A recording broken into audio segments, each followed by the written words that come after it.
સહજાનંદ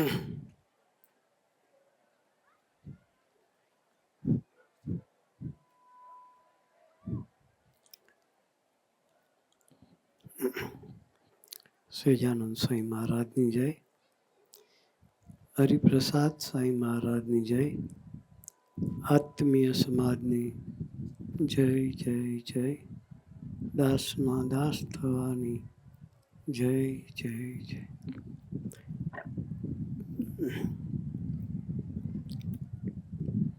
પંખો બંધ કરો.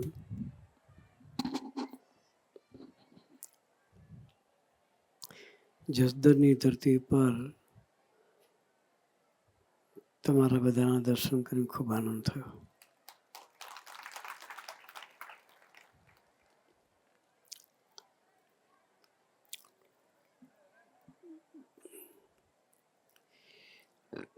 જસદણની ધરતી પ્રસાદીની ધરતી છે.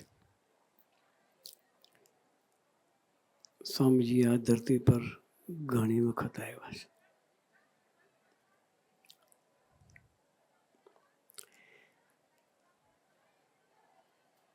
અહીંના ભક્તો પણ સમય ઉત્સવમાં રસોડાની સેવા માટે આખી ટીમ લઈને આવે. અદ્ભુત સેવા ભક્તિ કરે.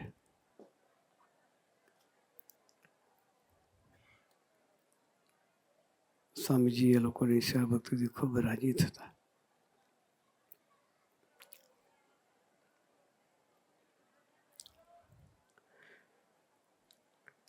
સ્વામીજી શરૂઆતથી સ્વામી કહ્યું કે સ્વામીજી દરેકને દર્શન આપે. આ ધરતી પર બધા ભજનિક છે. ખરેખર દિલથી ભજન કરે, સુયોગ સ્વામીએ કહ્યું, તો એની પ્રાર્થના ભગવાન સાંભળે. એના ભક્તો ભજન કરે, આંખો બંધ કરીને બેઠા હોય, આજુબાજુ શું ચાલે છે કંઈ દેખાય જ નહીં. આપણે તો ભજન કરવા બેસીએ તો આમે જોઈએ, કંઈ ના કંઈ ચક્કર મારવા નીકળી જઈએ. બેઠા હોય ઠાકોરજી સામે, પણ મન ક્યાંય ભમતું હોય. અહીંના જે ભક્તો છે ભજન કરે છે, એક ચિત્તે મોટા અવાજે આજુબાજુ જગતનું શું ચાલે છે જોયા વગર કરે,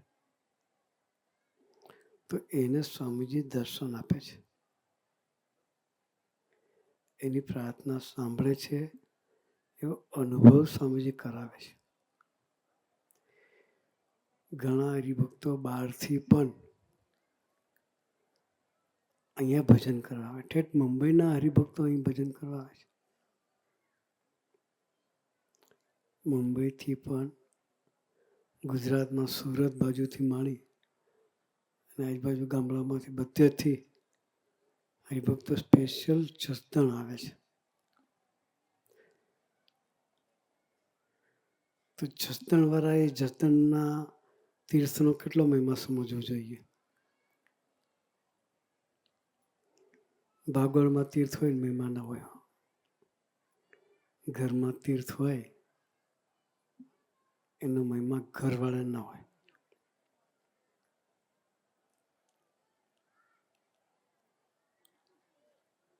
એકવાર મારા વખતમાં પરબતભાઈના દીકરા કે કોઈ જાત્રા કરવા જતા હતા. મહારાજે કહ્યું, ઘરમાં તીરથ છે કે. શું કહ્યું? ઘરમાં જ.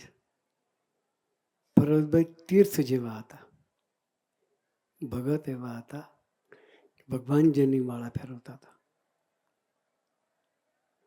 ભગવાન સ્વામિનારાયણ કહેતા હતા, કોઈ ભગવાન સ્વામિનારાયણને પૂછ્યું કે પ્રભુ અમે તો તમારી માળા ફેરવીએ, અમે તો ભગત છીએ, અમે તો તમારું ભજન કરીએ, પણ તમે માળા ફેરવો છો, કોની ફેરવો છો? ત્યારે ભગવાને કહ્યું, અમે એવા ભક્તોને સંભાળીએ છીએ. તો કે આપ જેને સંભાળો એવા ભક્તો કોણ છે? આપ જેને સંભાળો એવા ભગતો કોણ છે? ત્યારે ભગવાન સ્વામી પહેલો મણકો પર્વતભાઈનો. કોનો? પર્વતભાઈનો.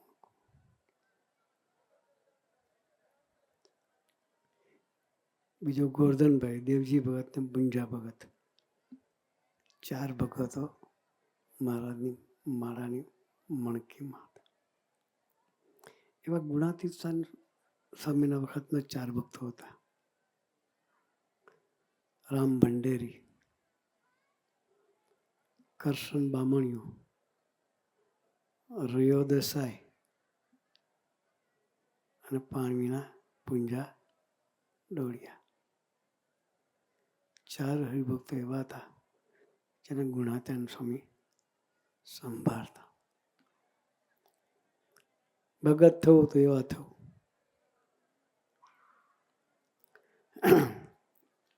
એને શું કરો સંભાળતા? એ પ્રશ્ન છે. આપણે એવા થવું છે તો એનામાં એવું શું હતું?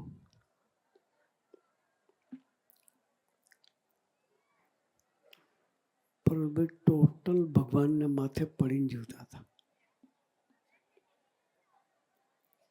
ટોટલ ભગવાનના માથે પડીને જીવતા હતા.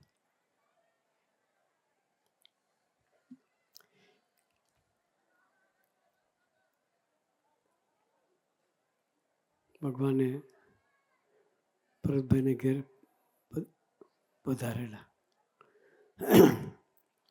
એકવાર સ્વામીજી બાપા સાથે હતા અને યોગીજી મહારાજ અગતરાય પધાર્યા.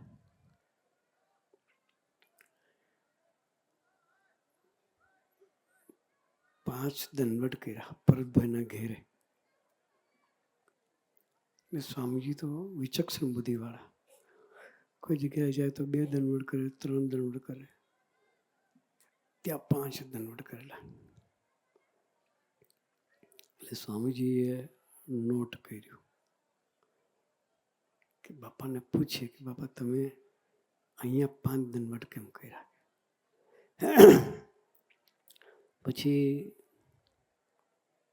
ઘેરથી બાપા પર્વતભાઈના ખેતરમાં ગયા દર્શન કરવા માટે બધા ભક્તોને લઈને.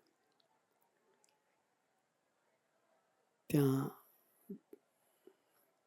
બધા ભક્તો બેઠા હતા અને એ વખતે સ્વામીજી બાપાને પૂછ્યું કે બાપા બધી જગ્યાએ તમે 2 દંડવટ કરો, 3 દંડવટ કરો, ભરતભાઈને ઘેર 5 દંડવટ કર્યા કે એ રહસ્ય શું છે?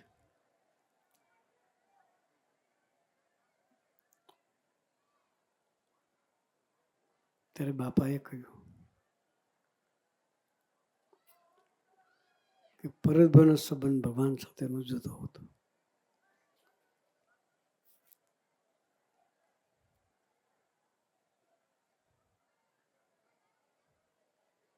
એ નિરંતર ભગવાનના કરતા હતા, માની જીવતા હતા.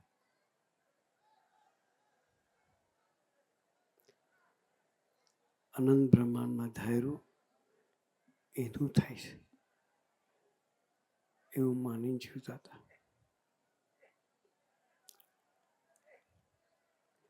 પછી બાપાએ પ્રસંગ કીધો. દરેક ભક્તોને વિશે કે દિવ્ય ભાવથી જીવતા હતા. ભક્તોને વિશે પણ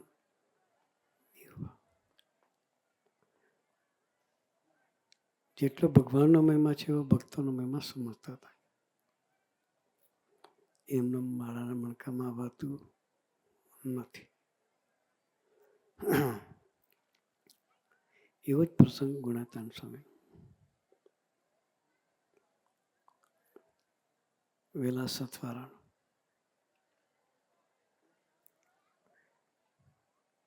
એકવાર ગુણાતીત સ્વામીએ વેલા સથવારાને કાગળ લખીને બોલાયા. આ દિવસે આપણે બહાર જવું છે અમારી સાથે તમારે આવવાનું છે, આ ટાઈમે જુનાગઢ મંદિરે આવી જજો. એ વખતે ચાલીને જવાતું, ગાડીઓ નહોતી. એટલે સ્વામીજી જે ટાઈમ આપેલો એ ટાઈમ પહેલાં જુનાગઢ મંદિરમાં તો આવી ગયા. ઠાકોરજીના દર્શન કરી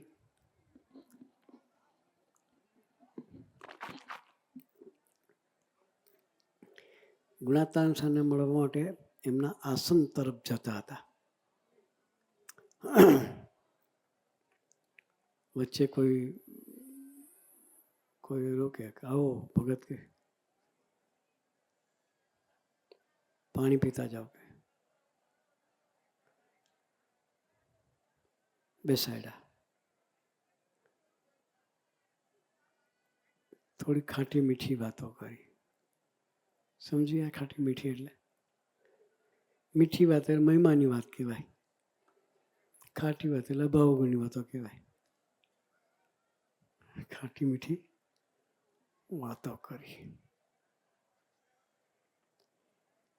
થોડી મહેમાન વાત કરી, થોડી અભાવની વાત કરી, શબ્દ નાખ્યા.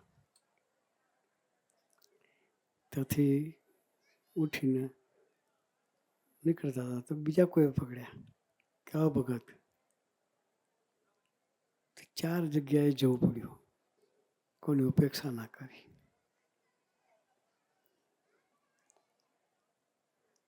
પણ જેની પાસેથી જે વસ્તુ લેવાની તે લીધી. ચાળણી મૂકવી પડે. શું મૂકવું પડે? ચાળણી મૂકવી પડે. કેટલું મારું પ્રભુ તરફની યાત્રા કરાવે એવું કેટલું છે, મને કામ લાગે એવું કેટલું છે. એટલે 4 જગ્યાથી ગયા સ્વામીજી પાસે. 1 કલાક મોડા પહોંચ્યા. સ્વામી ટાઈમ આપ્યો તો એના કરતા, કારણ કે 4 જગ્યાએ બેસવા રહે, 10-15 મિનિટ કાઢે તો કલાક જતો રહે. ગુણાતાન સ્વામીની રાહ જોઈને સભા મંડપમાં બેઠા હતા. એને મનમાં ડર હતો, હું મોડો પડ્યો છે, સ્વામી મને ઠપકો દેશે. શું કરશે? સ્વામી મને ઠપકો દેશે. જેવા સ્વામી પાસે જાય છે, સ્વામી સભા મંડપમાં આસન પર તો ઊભા થઈ ગયા. ઊભા થઈ ગયા ને ભેટ્યા, રાજીપો બતાવ્યો. 1 કલાક મોડા હતા છતાં પણ રાજીપો બતાવ્યો. પછી એક વાક્ય બોલ્યા કે તું જીવતો આવ્યો છે. કે રાજીભાઈ સમજાવશે,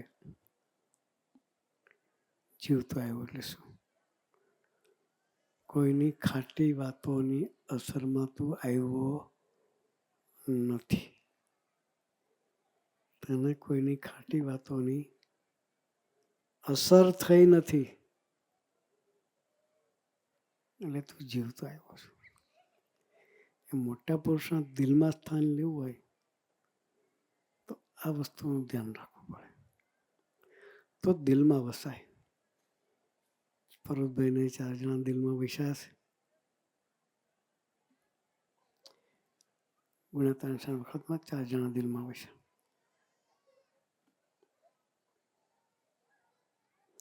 કરશન બામણિયાનું દર્શન કરવા ગયા છે જુનાગઢ ગુણાતાન સ્વામીના. ઈર્ષાએ કરીને પાછળથી ગામવાળાએ કોઈએ ઘરમાં આગ લગાડી દીધી. ગાડું લઈને ગયા હતા, ઘરમાં આગ લાગી. પાછા આવ્યા, જોયું તો ઘર ભડકે ભરે. શું થાય આપણું? આપણે દર્શન કરવા ગયા હોય ને એવું થાય તો 5 જણા ગામમાં કિનારે મળે, હા, કે તું મંદિરે ગયો તને શું ફાયદો થયો? ઘર તો બળી ગયું, ભગવાને તારી રક્ષા કરી નહીં. આવું કિનારા ઝાઝા મળે. આવું કિનારા એ લોકોને બીજું ધંધો જ ના હોય, આવી જ વાત કરે. એટલે ગામમાં ગયા, ઘર ભડકે ભરતું હતું તો 2-4 જણા આવ્યા, ખરખરો કરવા માંડ્યા. ચાપના રહી જતા, ચાપનાર જ ખરખરો કરે. બહુ ભારે થઈ ગઈ, બધું બળી ગયું. તું શું કરીશ કે હવે? ત્યારે મસ્તીથી જવાબ આપ્યો. આમ જોતા આમ વિચારમાં ઊભા હતા એકદમ. પેલા બધા કે એને કંઈક આઘાત લાગી ગયો હશે એમ વિચારમાં ઊભા છે. ભગત કે શું વિચારમાં છે? તો એક જ વિચારમાં છે કે ઘર ભલે બળતો કે અમારો ગુણાતીત સાથેનો સંબંધ તો નહીં બળતો ને કે અમારો ગુણાતીત સાથેનો સંબંધ તો નથી બળતો. એ સંબંધ કર્યો કહેવાય. એવી નિષ્ઠાથી સત્સંગ કરવો છે તો મારાના મણકામાં આવે. બાકી તો મારે ફેરવા કરીને મણકા ગહાઈ જાય. આખાના છપ્પામાં છે, તિલક કરતા 53 થયા, જપ માળાના માકા ગયા. શું છે? આખાના છપ્પામાં છે. ભક્તિ કરો તો એવી ના કરશો એવું કહેવા માંગે છે. ભક્તિ કરો તો ભગવાન જવાબ આપે એવી ભક્તિ કરો. જસ્ત મંડળ ભજન કરે છે, માથે પડીને જીવવું છે બસ. ગામ ગોકુળી છે, સ્વામીજી બહુ આવ્યા છે, બહુ સ્મૃતિઓ આપી છે, બહુ આનંદ કરાયો છે. આવો સરસનો લીલોછમ સત્સંગ અહીં છે. સર્વાતીત સ્વામી જેવા સાધુની ગોદ છે. આપણે નસીબદાર છીએ. ડાઉન ટુ અર્થ છે. કેવા છે?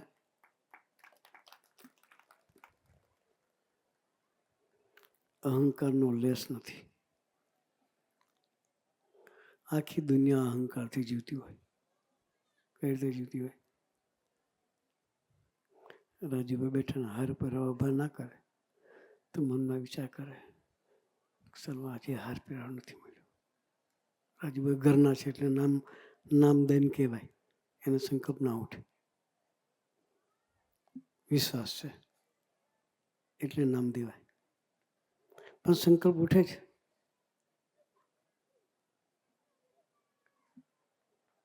યુગમાનના વખતમાં સત્સંગ બધા કરતા હતા, પણ માન્યો ધાન્યો. બાપા પોતે કહેતા કે સૌરાષ્ટ્રનો સત્સંગ માન્યો ધાન્યો. સાચું વાત પડે કે રાખવું પડે. અત્યારે આ સંતોના દાખલાથી દરેક જગ્યાએ એવો સરસનો સમાજ તૈયાર થયો છે કે માનની અપેક્ષા રાખતો નથી. બાકી માનને મૂકવું અઘરું. ભગવાન સ્વામિનારાયણ મધ્ય 41માં કહ્યું છે, નિર્માનીપણે સેવા ભક્તિ કરવી. પછી એક સાખી લખી છે છેલ્લે, કનક તજો કામિની તજો. કનક એટલે સોનું, તો તમારી પ્રોપર્ટી છોડી શકાય. કામિની એટલે સ્ત્રી, એને છોડી શકાય. કનક તજો કામિની તજો. તજો ધાતુકો સંગ, કોઈ પદાર્થ એને છોડી શકાય. તુલસી લઘુ ભોજન કરકે જીવે માનક રંગ. થોડું ભોજન કરે, ખોરાક બી ઓછો હોય, પણ એનો મુખ્ય ખોરાક માન હોય. શું હોય? માનથી જીવતું હોય. ન ખાવાના પણ એનો બહુમાન કરો તો ખુશ થઈ જાય. ખાવા કરતાં વિશેષ એનું પેટ ફૂલી જાય. હાશ થઈ જાય એટલું ભયંકર માન છે. આપણે બધા બેઠા છીએ, ફોટોગ્રાફી થતી હોય, 10 જણા હાર પહેરાવ્યા, ફોટો પાડ્યો, આપણા હાથમાં ફોટો આવે તો શું શોધીશું? હું ક્યાં બેઠો છું? બીજા કોઈનો ફોટો કેવો આવ્યો નહીં જોઈએ. હા, મારો ફોટો કેવો આવ્યો છે, હું ક્યાં બેઠો છું? દહમાં છેવાડે છે ને, આટલું ખાલી કાન દેખાય ને, પછી કદાચ મોઢું નહીં દેખાય, કાન દેખાય, આ કાન મારો છે. શું કે મોઢું નથી દેખાતું, ખાલી કાન દેખાય તો પકડી પાડે, આ કાન મારો છે. એટલા અહંકારથી જીવીએ છીએ. હવે એમાંથી બહાર નીકળવું તો કેવું નીકળાય?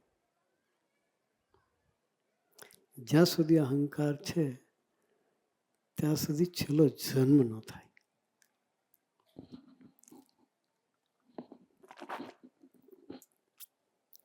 તો એને માટે શું કરવું? આ લોકમાં, આ દેહમાં ફરી આવવા જેવું નથી. સ્વામીજી કહેતા હતા, આવો યોગ મળ્યો છે, છેલ્લો જન્મ કરી લેજો કે ફરી જસ્તરની ધરતી પર આપણે આવવાના છીએ. એ કોઈ પાસે ગેરંટી પત્ર નથી. છે જસદણવાળા કોઈ હોય તો કહેજો ભાઈ. હા, કોઈ વ્યક્તિ પાસે ગેરંટી પત્ર નથી કે હું ફરી અહીં જ આવવાનો છું ને આ જ ઘરમાં હું રહેવાનો છું. એ બધું જ ઇન્ચાર્જ ઠાકોરજીએ પોતાના હાથમાં રાખ્યો છે. સ્વામીજી જેવા પુરુષે પોતાના હાથમાં રાખ્યો છે. એટલે સુખી થવું છે અને ફરી આવવું નથી. એના માટે સત્સંગ કરવો છે. અહંકારને ઓછો કરવા માટે. તો શું કરું? તો આવા સંતોની ગોદ મળી છે, જે અહંકાર રહિત જીવન જીવે છે. રંચ માત્ર અહંકારનું પોષણ થતું નથી. વાણીમાં કોઈ દિવસનો મોટેથી અવાજ નહીં નીકળતો. એવા સાધુ છે, એના સંગે કરીને આપણે એના જેવા થઈ શકીએ. એટલે આપણને સરસ સત્સંગનો યોગ મળ્યો છે. અહીં સરસ સભા થાય છે. અઠવાડિયે કલાક કાઢજો. તમારા દીકરા દીકરીઓ માટે પણ સત્સંગ માટે કલાક કાઢજો. આજના કળિયુગમાં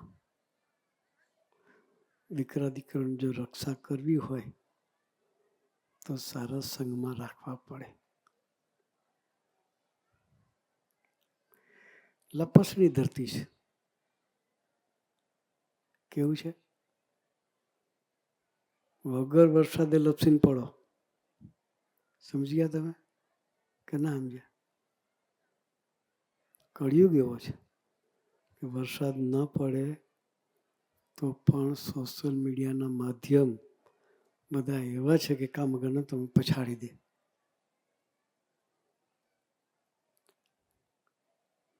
એટલે એમાંથી આપણા દીકરા દીકરીની રક્ષા કરવી હોય, સંસ્કારોનું જતન કરવું હોય તો અઠવાડિયે સત્સંગમાં પધારજો. હમણાં રાજકોટમાં પધરામણી ચાલતી હતી મારી. સત્સંગ સભાથી કેટલો ફાયદો થાય છે એની વાત કરું. નાના નાના છોકરાઓના સંસ્કારોનું જતન સંતો અને કાર્યકર્તાઓ કેવું કરે છે. એક કાર્ડ બનાવીને લાવ્યા.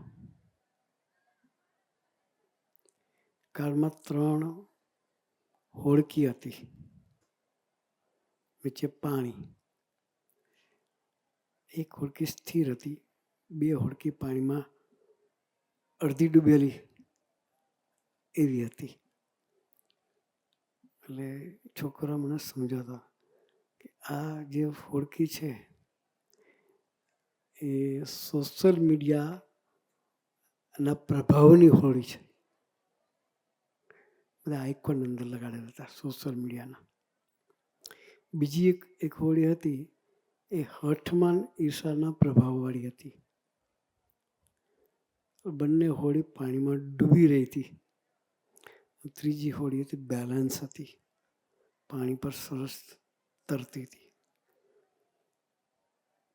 એ હોળી એના નાવિક શરૂઆતી સ્વયં બનાવેલા હતા. આ છોકરાઓનું ક્રિએશન, આજના છોકરાઓ આવું સરસનું કાર્ડના માધ્યમથી આવી સરસની પ્રેરણા આપણને આપે છે કે અમે સંતોની યોગમાં છીએ, અમારી નાવ ડૂબવાની નથી. એટલે આપણા દીકરા દીકરાઓને સેફ પાર ઉતારવા હોય તો સંતોને ગોદમાં રાખજો. શરૂઆતી સ્વામી અહીં આવે છે. એ સિવાય પણ અહીંયા કાર્યકર્તાઓ સભા કરે છે, સરસ ભજન ભક્તિ કરે છે, એકાગ્ર થઈને ભજન કરે છે, ભગવાન પ્રાર્થના સાંભળે એ રીતે ભજન કરે છે. તો આપણે જસદણના જે ભક્તો છીએ, જે નવા આવ્યા હોય એ બધા જ આવું સરસની જગ્યા છે, તો આપણે ત્યાં ભજન કરવા બી જવું. કંઈ બી પ્રશ્ન હોય ખુલ્લા દિલે રડીને ભગવાન પાસે બેસીને એકાગ્રચિત્તે ભજન કરજો તો સ્વામીજી સાંભળશે. એ સ્વામીજી પોતે જ કહ્યું છે. તો આવું સરસનું મંડળ, આવું સરસનો યોગ આપણને મળ્યો છે. તો આપણે પણ અઠવાડિયે ટાઈમ કાઢીને કલાક એક સત્સંગમાં કાઢજો, કોઈ ખોટ નહીં જાય. કયા વારે સભા થાય છે? રવિવારે. રવિવાર રજા જ હોય મોસ્ટલી. અઠવાડિયે 1 કલાક 1.5 કલાક કાઢવાનું. બાકી ઘેરે શું કરીએ રવિવાર રાતના સમયે? રાતે 9 વાગ્યા કેટલા વાગે સભા થાય? 8:30. 8:30 થી 10. 8:30 થી 10 ઘેરે શું કરીએ? દૂરદર્શન. શું કરીએ? ત્યાં બેહીને ટાઈમ પાસ કરીએ. કોઈ ફાયદો નથી એમાં. સારું મળતું હોય તો તમે લેજો, ખોટું નથી. પણ તમે અઠવાડિયું ટીવી પર બેસીને તમે નોટ કરજો કે તમે તમારી યાત્રા ભગવાન તરફ ચાલે એટલું કેટલું મેળવ્યું. કોઈ જ એવો સારો હશે વ્યક્તિ કે સ્પિરિચ્યુઅલી વાતો સાંભળતો હશે. બાકી એન્ટરટેનમેન્ટ એમાંથી ટાઈમ પાસ કરતા હોય છે, જે આપણા જીવનમાં કોઈ કામ ન હોય. એના કરતાં અઠવાડિયે સત્સંગ કરીશું તો આપણા જીવનમાં કામ લાગશે. આ છોકરાઓ સોશિયલ મીડિયાથી બહાર રહેવાની જે વાત કરે છે એ સંસ્કારો એ સભામાંથી આવશે. આપણા દીકરાઓની રક્ષા થાય એના માટે પણ દીકરાઓને લઈને સભામાં જવું છે.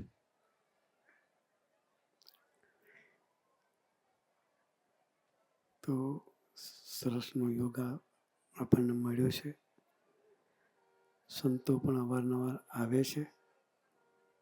તો સત્સંગના માધ્યમથી આપણી યાત્રા પણ ભગવાન તરફ ચલાવીએ અને તનથી, મનથી, ધનથી બધી રીતે સુખી થઈએ.